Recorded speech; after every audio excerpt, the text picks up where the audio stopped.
Abra sua Bíblia, pode se assentar, abra sua Bíblia no Evangelho de Lucas, capítulo 16. 16, a partir do versículo 1. Disse Jesus também aos discípulos: havia um homem rico que tinha um administrador, e este lhe foi denunciado como quem estava a defraudar os seus bens. Então, mandando-o chamar, lhe disse: que é isto que ouço a teu respeito? Presta conta da tua administração, porque já não podes mais continuar nela. Disse o administrador consigo mesmo: que farei? Pois o meu senhor me tira a administração. Trabalhar na terra não posso, também de mendigar tenho vergonha. Eu sei o que farei, para que quando for demitido da administração me recebo em suas casas. Tendo chamado cada um dos seus devedores do seu senhor, disse primeiro: quanto deves ao meu senhor? Respondeu ele: 100 cados de azeite. Então disse: toma a tua conta, assenta-te depressa e escreve 50. Depois perguntou ao outro: tu quanto deves? Respondeu ele: 100 coros de trigo. Disse-lhe: toma a tua conta e escreve 80. Elogiou o Senhor o administrador infiel, porque se houvera atiladamente, porque os filhos do mundo são mais hábeis na sua própria geração do que os filhos da luz. Eu vos recomendo, das riquezas de origem iníqua, fazei amigos, para que, quando aquelas vos faltarem, esses amigos vos recebam nos tabernáculos eternos. Quem é fiel no pouco também é fiel no muito, e quem é injusto no pouco também é injusto no muito. Se, pois, não vos tornastes fiéis na aplicação das riquezas de origem injusta, quem vos confiará a verdadeira riqueza? Se não vos tornastes fiéis na aplicação do alheio, quem vos dará o que é vosso?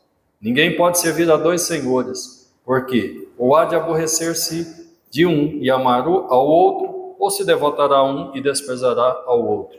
Não podeis servir a Deus e as riquezas. Bem, a vida humana, de certa forma, é como um passeio num parque de diversões. Enquanto nós estamos ali, enquanto se entra naquele lugar, você tem a oportunidade de usufruir tudo aquilo que é apresentado, aquela estrutura. Mas ela não é sua, ela não é nossa. Somente enquanto você está ali é que vai poder usufruir. Vai poder usufruir o seu bel prazer de acordo com as suas condições, de acordo com a sua capacidade financeira. Mas chega uma hora, numa hora determinada, numa hora marcada, você vai ter que retornar para a sua casa. Você vai ter que deixar para trás aquela experiência, não importa quão alegre tenha sido, quão divertida tenha sido, você terá que deixar isso para trás e voltar à sua realidade.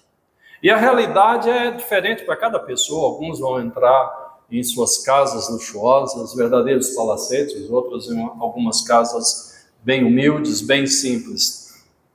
E essa é a realidade que, às vezes, a vida nos apresenta, né? Nós estamos vivendo um interstício, um tempo, que nós sabemos que tem um fim. Pode ser que, para alguns, você vai sair no meio da tarde, outros vão esperar alguém dizer: olha, os portões vão fechar, vai desocupando, vai saindo. E alguns não vão querer sair, mas vão ser retirados de lá, porque vai fechar o portão e você não pode ficar lá dentro. Essa analogia que eu acabei de fazer, também associada à analogia do administrador infiel, nós aprendemos algumas coisas que eu gostaria que você prestasse muita atenção, porque elas são muito importantes. Nessa passagem que nós lemos, nós vemos como aquele administrador, ele estava já com o seu aviso prévio. Ele trabalhou, o texto que nós lemos diz que ele não tinha sido fiel ao seu senhor e seria pedido contas. É interessante que ele recebe um aviso prévio. Normalmente, em situações como essas, de má gestão de recursos, não tem aviso prévio, né? É demissão na hora, ninguém fica esperando para ver o que o sujeito vai fazer. né? Porque o prejuízo pode se tornar muito grande. A gente, quando é denunciado má gestão de recursos, de uso, a pessoa nem entra na empresa no dia seguinte. Mas para esse, ele teve a oportunidade, inclusive ele teve a oportunidade de ser mais infiel ainda do que ele provavelmente estava sendo. Porque ainda no poder da administração, ainda investido daquela autoridade que lhes tinha sido conferida pelo seu Senhor, pelo verdadeiro dono de todas aquelas riquezas que não eram dele, ele pôde granjear algumas amizades, abrir algumas portas. E é interessante que o texto que nós lemos diz que o senhor daquele administrador o teve como inteligente, o teve como sábio. Eu não sei, isso é alguém que poderia ter alguém como sábio fazendo aquilo que é errado, né? Quando eu lia esse texto, sempre eu ficava com uma dúvida, o que é esse texto? Não me parece teologicamente indigesto, né? Me parece indigesto porque parece que é incoerente com a justiça, né? Com a justiça de Deus. E Jesus certamente tem um propósito quando ele fala dessas coisas, mas não me parecia, muitas vezes não me parecia ser um bom exemplo. Porque ele, no fim, ele diz que nós deveríamos imitar essa pessoa. Ele diz que nós deveríamos imitar. E ele diz que os filhos da luz precisam ser prudentes, e muito mais prudentes do que aquele administrador infiel. E Jesus, então, diz assim: e das riquezas de origem iníqua, fazei amigos, para que quando aquelas os faltarem, esses amigos os recebam nos tabernáculos eternos. Amados, eu não sei qual que é a riqueza que cada um tem. Para muitos, riquezas são filhos, casa, esposa, marido, família. Para outros, riqueza é dinheiro, é poder, é influência, né? Propriedades, viagens, passeios, e amigos, e muitos amigos, né? Quando a gente olha para a história, especialmente a história moderna, a história mais moderna, os palácios que foram construídos na Europa, são todas casas monumentais, são chamados de palacetes, né? A gente sabe que ali não era sede de governo, era apenas uma residência, normalmente uma residência oficial, uma residência de campo, daqueles nobres, daqueles reis, daqueles poderosos. E é comum que aquelas casas tivessem 60 quartos, 70, 80 quartos, como se fosse um hotel, é uma estrutura de hotel. Porque a riqueza daquelas pessoas era juntar outras pessoas em torno de si e fazer festas que duravam dias, né? Ficar no meio daquela festa ali que eram regada a bebidas e muitas coisas, né? Os irmãos podem imaginar. Mas cada um pode, do ponto de vista humano, construir coisas, ou se apropriar de coisas, ou se cercar de coisas que ele considera ser das riquezas dele. As riquezas. A palavra do Senhor nos alerta a respeito das riquezas. E ela diz o seguinte: aonde estiver a vossa riqueza, aí também estará o quê? O vosso coração. Quer dizer, nós colocamos o nosso coração naquilo que nós consideramos riqueza. Então, se bens, propriedades, carreira, ou qualquer outra coisa, ou até mesmo aqueles entes mais queridos forem verdadeiramente as nossas riquezas, é neles que estarão os nossos corações. Mas precisamos compreender, a primeira coisa que eu aprendo a respeito dessa mensagem de Jesus, dessa parábola, é que a vida, ela é passageira. O administrador, ele será demitido. E o parque irá fechar no final do dia. E você vai ter que ir embora. Nós sabemos que a vida vai passar, não importa o quão competente você seja para esticar a sua vida, você pode praticar alimentação fitness, você pode ir para a academia, você pode correr 10 quilômetros todos os dias na esteira, você pode ter uma alimentação a mais saudável possível, mas você pode estender talvez o quê? 5, 6 anos, 10 anos, quem sabe? Mas vai chegar o momento em que você vai se despedir desta vida, que ela vai ficar para trás e você vai se apresentar diante do Senhor. Algumas pessoas já estão vivendo com aviso prévio, né? Tem alguns que já receberam o aviso prévio. Estão sabendo que não vão ficar muito tempo mais aqui na Terra. Um dia desse morreu uma pessoa ilustre aqui no Brasil, e depois da morte dele, disse que ele estava com câncer no pâncreas, e ele estava já sabendo que ele ia morrer. Há algum tempo ele já estava sabendo. Esse teve um aviso prévio. Alguns não têm aviso prévio.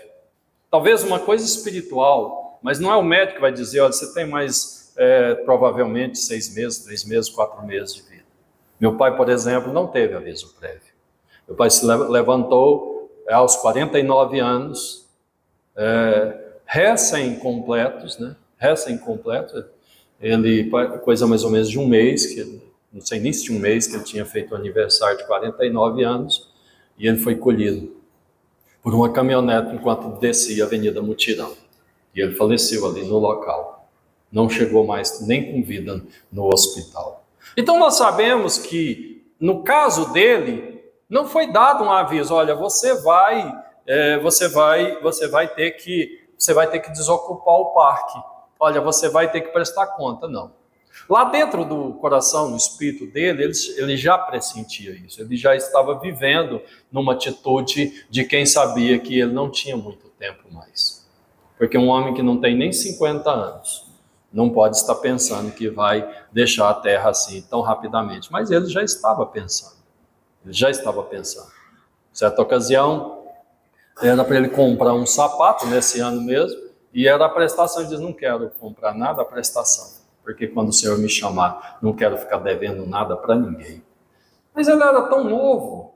Poxa, dava para pagar as prestações? Podia pensar, dá para pagar, 5, 6 prestações de um sapato?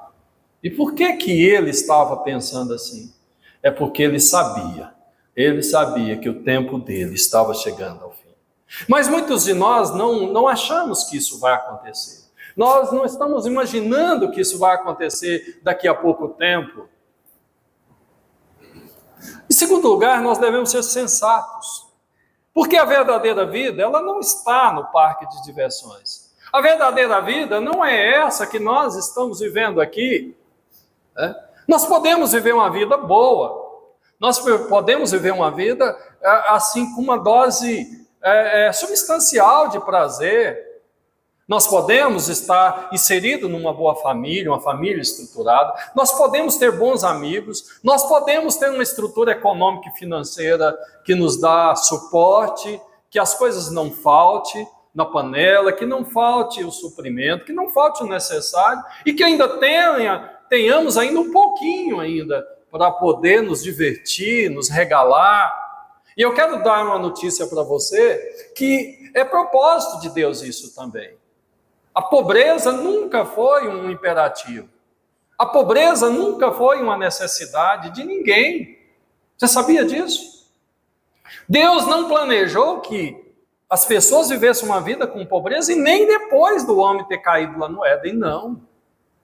Deus planejou que todas as pessoas tivessem uma vida com dignidade.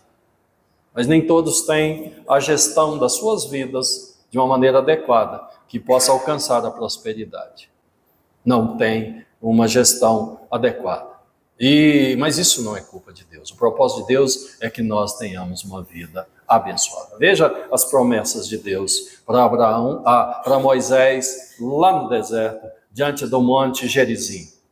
O Senhor diz, olha, se vocês me ouvirem atentamente a minha voz, se vocês não praticarem as abominações e os pecados, que esse povo, os fariseus, os jebuseus, os heteus, os heveus, os amorreus, que foram lançados da terra deles, foram retirados para que vocês pudessem entrar, porque eles praticaram abominações, se afastaram de mim, praticaram necromancia, praticaram a idolatria, matavam seus próprios filhos no fogo, oferecendo a Moloca, oferecendo a Baal, e todas essas entidades malignas, e por isso mesmo eu tenho tirado eles da terra deles, e vocês estão entrando nesta terra, mas se vocês atentamente ouvirem a minha voz, vocês serão bem-sucedidos na cidade e bem-sucedidos no campo. Serão bem-sucedidos quando entrares e quando vocês saírem também.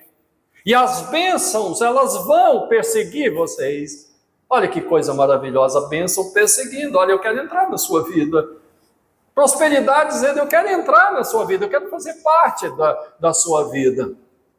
Isso é bênção de Deus. É verdade que circunstâncias podem acontecer.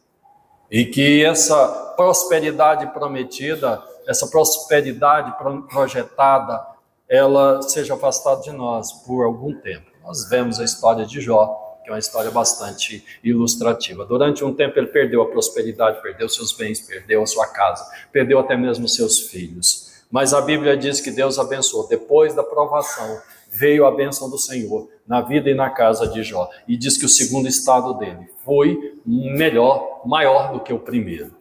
Então entenda isso. Então, quando as coisas não estão indo bem, quando nós estamos em luta, isso não é sinal também de que nós estamos em pecados, aborrecendo Deus, Deus está aborrecido conosco, mas precisamos entender que são circunstâncias. São circunstâncias. Nós devemos ser sensatos, então, entender que essa vida não está, a verdadeira vida. Muita gente acha que a vida só é essa. Quantas pessoas estão vivendo com essa ilusão, dizendo a minha vida é só essa? Eu vou morrer. E depois, quando eu morrer, nada mais eu poderei desfrutar. Então tenho que aproveitar enquanto é tempo. Eu tenho que aproveitar enquanto estou respirando. Eu tenho que aproveitar enquanto eu sou jovem, porque virá a velhice. E quando vier a velhice, eu vou dizer igual Salomão diz lá no livro de Eclesiastes, no capítulo 2, eu não tenho prazer. Porque dói as pernas, dói o joelho, dói a coluna, dói o quadril, dói a cabeça, dói o ombro, dói o braço, a perna, os músculos, os nervos. Dói tudo. E ele diz que é assim, de certa forma. Isso acontece com a maioria dos homens, das pessoas. Mas ele então adverte, lembra-te do teu Criador nos dias da tua juventude, nos dias da tua mocidade, antes que esses dias cheguem. Mas por que, pastor? Por que, Salomão, que nós devemos lembrar do Senhor nos dias que somos fortes, jovens, saudáveis, cheios de vigor, cheios de energia? É porque é nesses dias que nós vamos angariar para a eternidade.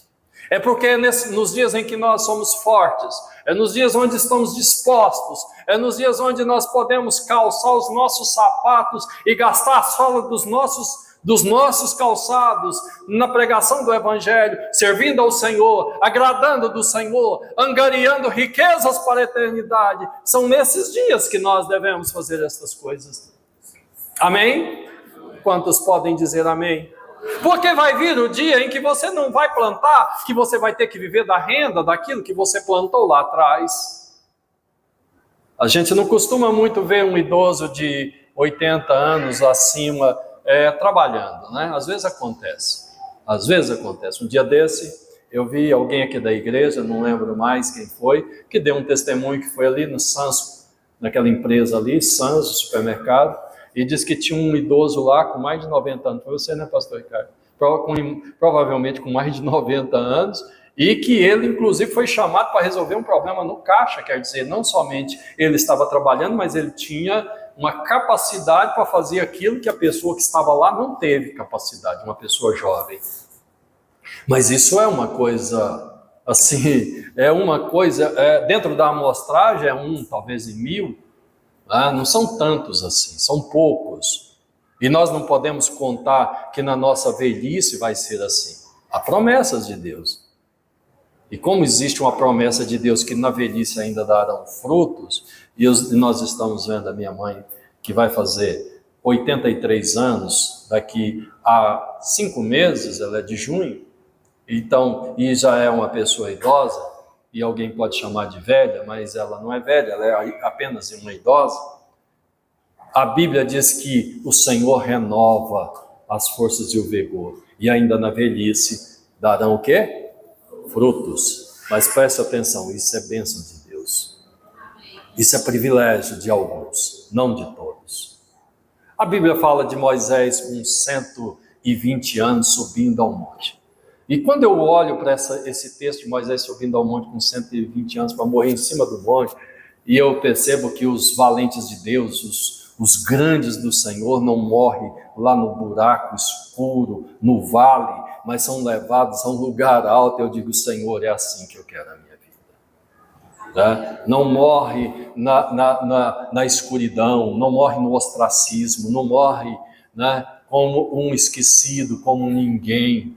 Eu acho que Moisés subiu aquele monte para ser testemunho. A última visão que o povo de Israel teve de Moisés é Moisés subindo ao monte. Que a última visão que a minha família, que o meu povo, que as pessoas que me conhecem, que me amam, tenham de mim, seja de alguém que está subindo o monte e não descendo a ladeira. E não descendo, mas subindo. Porque quando as pessoas descem, sempre acontecem tragédias. De alguma maneira acontece tragédia enquanto estamos descendo. A Bíblia fala da história de Jesus, conta uma parábola, e um homem descia de Jerusalém para Jericó. E aí vieram os salteadores. Meu irmão, não queira descer. Apenas deseje subir. Você está em Jerusalém? Permaneça em Jerusalém. Você está em Jericó? Suba para Jerusalém. Não sei se você está entendendo, mas eu estou falando aqui numa forma didática, num exemplo. Né? Não estou falando de cidades, não estou falando de localidades, eu estou falando de posição espiritual. Porque a Bíblia diz, assim como estão os montes em volta de Jerusalém, assim está o Senhor em volta do seu povo. Nós precisamos almejar coisas espirituais. Há algumas semanas eu estou reformando uma casa que eu fiz lá, eu e a Rosângela fizemos na Vila Redenção. Foi um sonho que nós construímos nos anos 90, bem no início dos anos 90, quer dizer, já tem quase 40 anos isso. Era a casa da nossa vida, a casa para nós criarmos nossos filhos. E nós fomos muito ambiciosos quando estávamos fazendo essa casa. Ela é uma casa muito grande, nós fizemos, é mais do que um sobrado, ela é um triplex, né? Então tem 3 pavimentos. Nós gastamos muito recurso, muito serviço, muitos anos de trabalho nos fins de semana, nos feriados. Eu trabalhava muito, eu trabalhava em 2 empregos, naqueles momentos, na universidade, no Instituto Federal, que na época era escola técnica. A Rosângela trabalhava o dia todo e a gente pegava os nossos recursos e investia naquela construção. E nós fizemos uma casa muito boa, muito grande. E nós moramos ali, 10, 12 anos. Menos de 15 anos.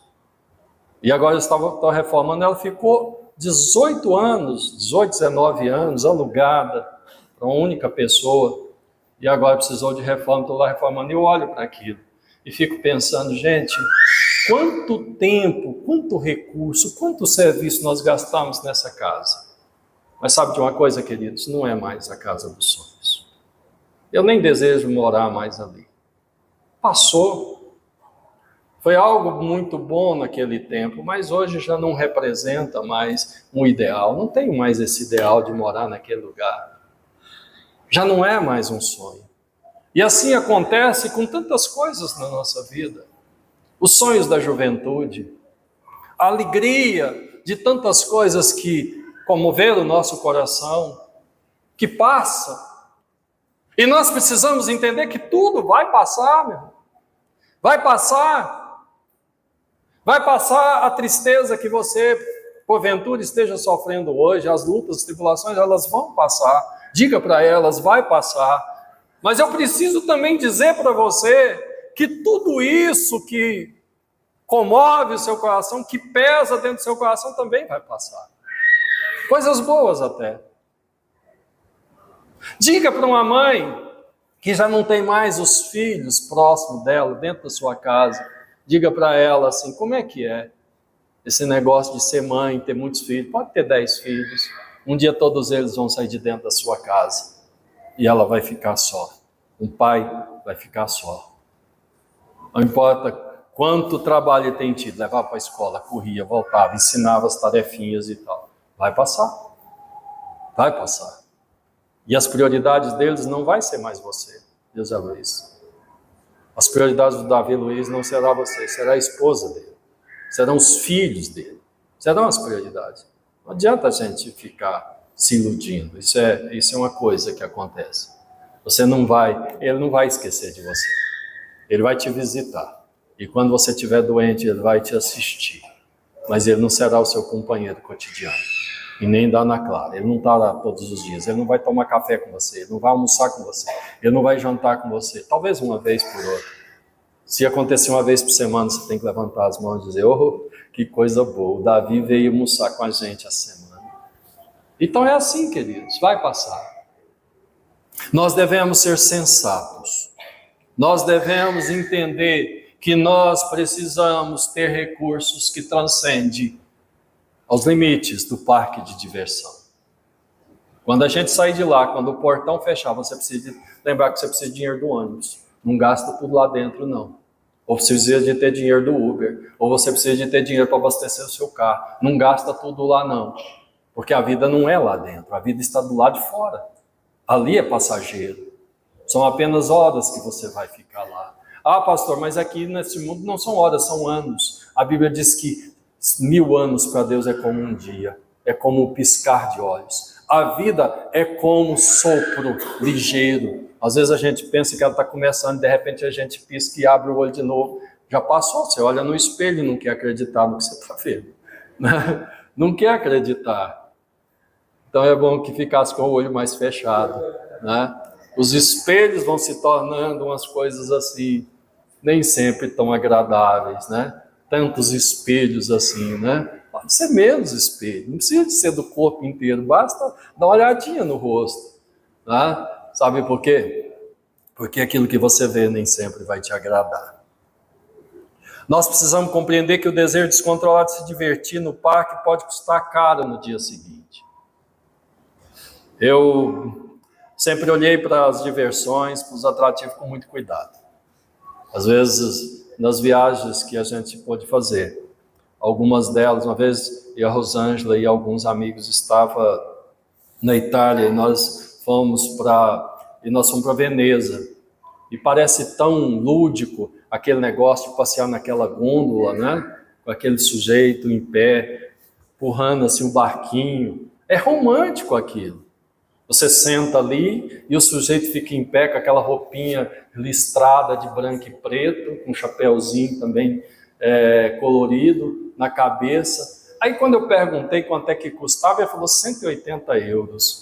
Eu falei, não vou pagar 180 euros. Eu fiz as contas, na época dava uns 500 reais. Se fosse hoje, daria aproximadamente R$1.000. Né, 180 euros, eu não vou gastar 500 reais para dar uma voltinha nesse aqui e depois esse dinheiro vai me fazer falta. Então, queridos, nós precisamos ser prudentes, porque a vida não é essas coisas, aquilo passa, a imagem daquilo passa, a lembrança passa, o prazer passa, é fortuito demais.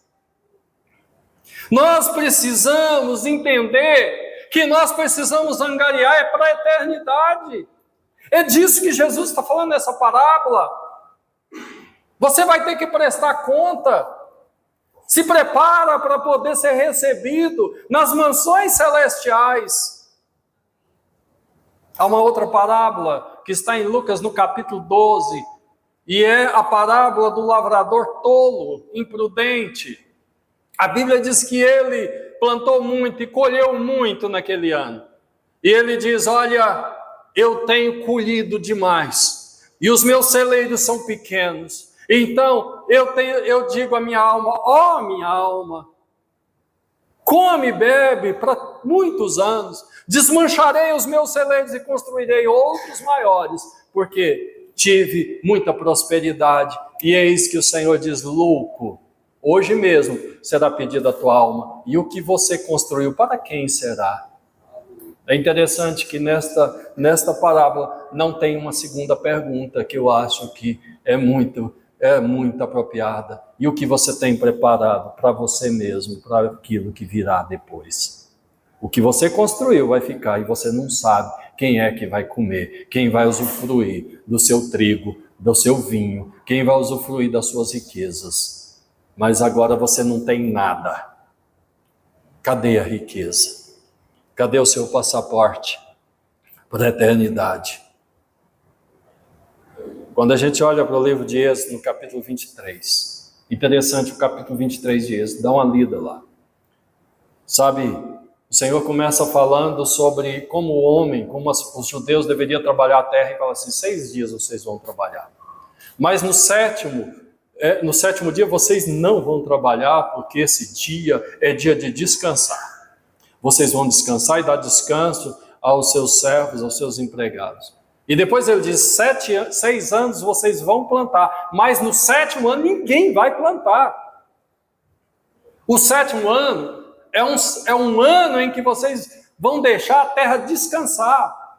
E quem vai comer daquilo que se plantou na terra vai ser os animais, vai ser os pobres, os forasteiros, os peregrinos, é que vai comer. Significa que na sua plantação de uva, quem vai degustar as uvas não é você, é o peregrino, é o pobre, as aves, os animais que vão comer, os pássaros. Sabe, queridos, a gente pensa só no aspecto natural, descanso da terra. Alguém pode achar que isso é uma instrução apenas para a agricultura, né? Mas não é. Ela é uma questão espiritual. Nós não podemos plantar apenas para nós mesmos. Nós devemos plantar também para que sobre, para que outros possam colher. E tem mais uma coisa que nós devemos atentar, vai haver o ano que nós não iremos plantar. E aquilo que nós plantamos e colhemos em 6 dias ou em 6 anos, precisa ser o suficiente para nos manter no 7º dia e no 7º ano. Quantas vezes nós vivemos as nossas vidas em um total desespero? Quantas vezes nós atropelamos sábado, domingo e feriado? Quantas vezes nós atropelamos férias, não tiramos férias? E fazemos das férias dinheiro, recurso, e trabalhamos feito louco, e esquecemos que a vida é passageira, gastamos toda a nossa energia, toda a nossa força para adquirir mais e mais e mais e mais e mais, e não entendemos essa realidade. E sabe de uma coisa? No 7º ano, você precisa ter para comer e precisa ter para ofertar ao Senhor. Então lá no versículo 15, o Senhor diz assim, e ninguém compareça diante do Senhor com as suas mãos vazias. Interessante. Você não vai plantar no 7º ano, mas que ninguém compareça diante do Senhor com as suas mãos vazias. Amados, e como é que estão as nossas mãos? Eu estou terminando essa palavra nessa noite. Mas a pergunta que eu preciso procurar responder hoje, enquanto colocar minha cabeça no travesseiro, eu e você, amanhã, o que eu tenho nas minhas mãos, não para esta vida, talvez na sua vida, para agora, está muito bem. Você tem o que você precisa, sua conta está boa, você não está no saldo devedor, tem até um dinheirinho na aplicação, mas não é isso que eu estou te perguntando. É para apresentar ao Senhor, não é nem mesmo o seu dízimo e as suas ofertas, porque isso também são coisas que nós apresentamos ao Senhor, mas é mais do que isso. Há um hino na harpa, o hino 16 da harpa, que diz assim, posso, tendo as mãos vazias, ao Senhor me apresentar. Quantas almas eu poderia ao Senhor apresentar? Então é uma pergunta, posso eu, tendo as mãos vazias, com Jesus eu me encontrar? Quantas almas eu poderia ao Senhor apresentar? Durante esses últimos 30 anos da minha carreira profissional, eu trabalhei quase 40 anos, mas eu estou dizendo, foram 30 anos em que eu pude pastorear e também exercer uma carreira de professor. Eu pensava assim, eu tenho um sítio, é um sítio pequeno, falei assim, eu vou deixar isso aqui para quando eu aposentar. E aí eu vou fazer uma casa boa, fiz mais de um projeto, tem mais de um projeto lá em casa, rascunhado, desenhado, tem um que eu fiz até tomada de preço, E quando eu aposentar, eu vou vir para cá e fico uma semana aqui, volto para casa, fico de repente 15 dias nas férias, depois volto para casa. Sabe o que aconteceu, queridos? Quando foi chegando a hora de eu aposentar, eu entendi que esse projeto não ia funcionar. Eu não ia dar certo. Eu não posso ficar tanto tempo fora da presença do Senhor. Ah, pastor, mas você está lá, você ora. Mas quem diz que são as orações que... As orações nos conectam com Deus. Mas nós precisamos de nos conectar no campo também. É na obra. É na missão. Eu preguei no Comep desse ano passado aos jovens. E a mensagem foi sobre a missão. Chamados para uma missão. Então nós somos chamados para uma missão. E aquele que regimenta a gente é o mesmo, é quem diz, você completou a tua obra. Chegou o fim do seu trabalho. Paulo diz, eu completei o meu chamado. Eu completei a obra. Eu fui fiel. Eu não fui rebelde à visão espiritual. E eu entendi que eu não podia gastar meus últimos anos na folga. Então eu decidi que abriria mão daquilo. E está vendo. Se alguém souber quem quer comprar um sítio, pode falar com a gente, nós temos um para vender. Sabe, queridos, os esportistas, os atletas, eles têm uma atitude muito parecida, todos eles. Sempre eles guardam um pouquinho de energia, sempre eles guardam um pouquinho de fogo para dar o que eles chamam de sprint, quer dizer, dar uma acelerada no finalzinho, perto da linha de chegada. Os corredores, os atletas que correm, eles fazem isso. Então, quando nós percebemos que o tempo nosso está se esgotando, então não é tempo de nós cruzarmos os braços. Então não é tempo de nós desacelerarmos, muito pelo contrário, é tempo de nós investirmos mais. O apóstolo Paulo diz, olha, vocês sejam muito prudentes, vocês atendam diligentemente, quanto mais vocês verem que aquele dia se aproxima. Que dia é esse? É o dia da volta do Senhor? Pode ser, mas se ele não vier, eu irei a ele, você irá a ele. E é para esse dia que nós precisamos angariar tesouros, não tesouros que a traça corrói, não tesouros que o ladrão rouba e mina, não tesouros que se desvanecem com a vida, mas tesouros que permanecem. Nós entramos num ano que nós intitulamos, chamamos de 2025, ano da restituição. Eu creio que a maioria das pessoas tem uma relação de coisas que ele quer que seja restituído na vida dele. Mas dá uma olhadinha para a sua lista de restituição que você escreveu. E observa quantas coisas espirituais você colocou lá. Quantas restituições, não para você, mas para o reino do Senhor. E que também tem a ver com você. Quantas coisas você disse assim, olha, eu preciso que seja restituída a minha vida de oração. Eu orava e agora estou orando pouco. Preciso restituir da minha vida na palavra, eu pregava e agora não prego. Preciso restituir o meu altar de pregação, de evangelismo dentro da minha casa. Havia uma reunião de pequeno grupo aqui nessa casa, mas já não tem mais.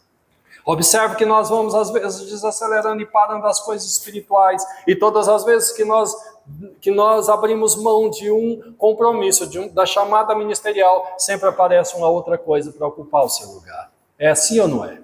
Ou é só comigo que isso acontece? Porque comigo acontece assim. Todas as vezes que eu abro mão de um compromisso espiritual, aparece 2, 3, 4, 5 coisas para ocupar aquele mesmo espaço. De tal maneira que nós estamos sempre ocupados. De tal maneira que nós não temos tempo. De tal maneira que nós estamos sempre gastando energia. Mas saiba de uma coisa, isso vai ficar. Os amigos vão passar. A família vai passar. Mas aquilo que é eterno não passará. Que o Espírito do Senhor te faça entender isso nesta noite. E eu quero convidar você a se colocar de pé nesse momento. E eu quero agora fazer uma oração com você que está aqui nesta igreja. E quero convidar você para fazer uma oração de confissão do senhorio de Jesus na sua vida. Amém? Quantos têm o senhorio de Jesus na sua vida? Quantos têm de verdade o senhorio de Jesus na sua vida? Talvez a gente diz que tem o senhorio de Jesus na nossa vida, mas nós seguimos a nós mesmos. Nós seguimos a nossa vontade. O Senhor da nossa vida é a nossa vontade, são os nossos desejos. O Senhor da nossa vida são as nossas vaidades, são as nossas ambições. O Senhor da nossa vida são os compromissos que nós fazemos, que nós chamamos de compromissos que nós não podemos abrir mão. Mas saiba de uma coisa, querido, todas as coisas nós podemos abrir mão. Só não podemos abrir mão do Senhor Jesus. Amém? Só dele que nós não podemos abrir mão. Só dele. Se o teu olho se escandalizar, arranca ele. Porque é melhor entrar no céu sem um olho do que com os dois, ser lançado no inferno. Se a tua mão te escandalizar, deixa ser arrancada, porque é melhor você entrar no céu sem mão do que com as duas você for lançado no inferno. Não sou eu que estou dizendo isso, quem diz isso é Jesus. Amém? É Jesus quem diz isso. E eu quero convidar você, que tem o senhorinho de Jesus na sua vida, a declarar mais forte hoje. Mais forte. A pronunciar, verbalizar uma vez mais, dizendo: Jesus, tu és o Senhor da minha vida. Eu entrego a minha vida ao Senhor. Eu entrego a minha vida como altar ao Senhor. Eu entrego minha força, minha energia. Eu entrego a minha capacidade, os meus pensamentos, os meus sentimentos. Eu entrego as minhas vontades. Amém? Quantos aqui têm vontades que não são convertidas ao reino do Senhor? Tem vontades que não são convertidas? Então faça essa oração: Senhor, converta minhas vontades, porque eu quero sentir o propósito do Senhor. Eu quero viver os sonhos de Deus, não os meus sonhos. Talvez alguém pense que eu estou frustrado. Agora o pastor ficou frustrado. E aí ele resolveu deixar tudo para trás. Não estou frustrado. Sabe, querido, é perspectiva da eternidade. É substituição. Porque os sonhos de Deus são maiores do que os meus sonhos. Não é isso, pastor Sam? Que nós cantamos, vocês cantam muito. Os sonhos de Deus são muito maiores do que os meus sonhos. O que Deus tem para mim, para nossas vidas na eternidade, é inimaginável. Como eu posso trocar o eterno pelo terreno? Como eu posso trocar aquilo que não desvanece por aquilo que acaba? Isso é uma loucura. Eu quero convidar você, coloque a mão no seu coração e quero que você faça essa confissão agora, junto comigo. Se você quiser, diga assim: Senhor Jesus, converta o meu coração. Senhor Jesus, converta os meus pensamentos, que eu possa pensar com a mente de Cristo, sentir com o coração do Cristo. Senhor Jesus, eu entrego a minha vida no teu altar. Senhor Jesus, eu sou vaso, instrumento para o louvor do teu nome, ser servido, Senhor, de habitar na minha vida, de fazer parte dos meus projetos, de transformar os meus projetos nos teus projetos. Senhor Jesus, tira de mim tudo aquilo que rouba a minha comunhão com o Senhor. Senhor Jesus, transforma os meus caminhos, endireita os meus caminhos com a tua palavra, em nome de Jesus. Quem não recebeu Jesus como seu Senhor e Salvador, eu quero te convidar a fazer isso agora comigo, dizendo assim, repetindo comigo: Senhor Jesus, eu entrego a minha vida ao teu senhorio. Eu te recebo como único e suficiente Salvador da minha alma. Senhor Jesus, entra no meu coração, entra na minha vida, porque a partir de hoje eu te recebo como único e suficiente Salvador da minha alma. Tem alguém que fez pela primeira vez essa última parte da oração, que não tinha entregado a sua vida ao Senhor Jesus, não tinha declarado o senhorio de Jesus na sua vida e fez pela primeira vez? Dê um sinalzinho assim com a sua mão, se tem alguém.